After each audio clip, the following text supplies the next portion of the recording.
अपन आत्मा, ये जो अपना शरीर है, बॉडी है, इसके अंदर एक सूक्ष्म शरीर है।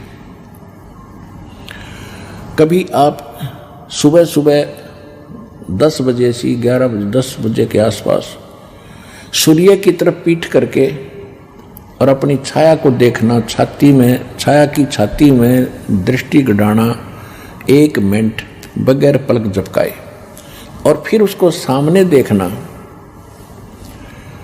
वो आपको छाया इतनी लंबी हो जाएगी आपकी, जमीन से लेकर आसमान तक आपका चेहरा दिखाई देगा।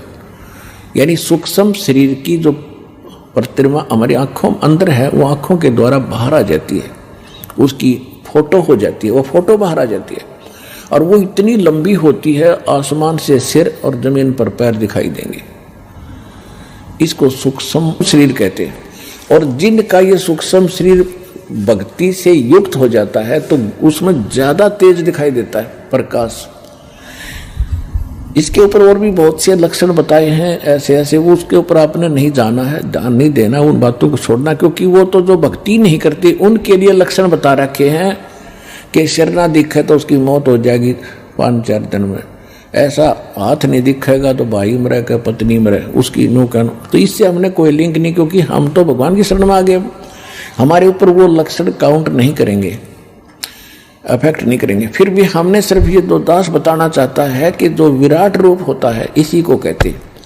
जैसे कृष्ण जी ने पांडवों को दिखाया था, वो भक्ति युक्त थे श्री कृष्ण जी, पिछले जन्म के बहुत गणे, तो उन भक्ति की शक्ति से उसका जो विराट था वो बाहर एकदम उतना तेजों में दिखा। और इसका पिताजी जो है श्री कृष्ण यानी विष्णु के पिताजी काल है, 1000 भुजा के भगवान है, उसने विराट रूप दिखाया था श्री कृष्ण जी को महाभारत के समय। तो उस विराट में और उस विराट में, उसके प्रकाश में और उसकी शोभा में घना अंतर था। ये है वो विराट रूप जो आप अपना देखो। विराट माने लंबा चौड़ा, और क्या विस्तार, विराट माने विस्तृत, बहुत लंबा चौड़ा विशाल। लेकिन हमारे पास वो भक्ति इतनी है नहीं जिससे हम उतना प्रकाश हमारा उसका बना हुआ भी, लेकिन हमने इसको बार बार देखने की जरूरत नहीं। दास आपको इसलिए बता रहा है कि जैसे जब हम समाधिस्थ होते हैं, जो ये अभ्यास करते हैं ये लोग, हमने वो नहीं करना, लेकिन बताना जरूर पड़ता है, क्योंकि आपने इस ज्ञान को समझना है। उसमें क्या हो, जैसे ज्ञान क्या चीज है और आपने कितनी जरूरत है। जैसे एक मोटरसाइकिल है, इंजीनियर ने मोटरसाइकिल बना दी और आपको उसको चलाना सिखा दिया, और उसमें कहाँ तेल डला है, कहाँ से ऑन ऑफ होता है, कहाँ से इसका स्विच लगता है, पंचर हो जाता है, इसमें क्या दिक्कत आती है, इसको कैसे ठीक करवाना है, आपको ये पर्याप्त ज्ञान है उस मोटरसाइकिल का लाभ लेने के लिए। कंप्लीट लाभ देगी आपको। अगर आप उसने खोल कर बैठ जाओगे, ये पुर्जा कैसे बना, ये कहाँ बना, कहाँ से आया, कैसे किस चीज़ का बना है, तो ये आपके सत्र की बात नहीं है।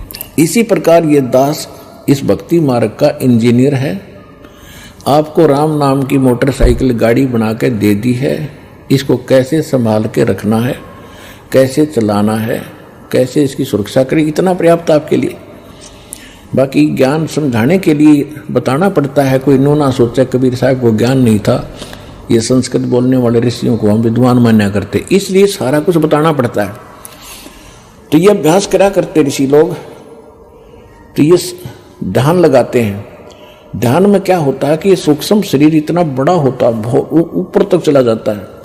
उस सूक्ष्म शरीर के अंदर सूक्ष्म आत्मा चलती है, फिर उसके अंदर पूरा प्रकरण है, पूरे ब्रह्मांड का सारी सब कुछ दिखाई देता है।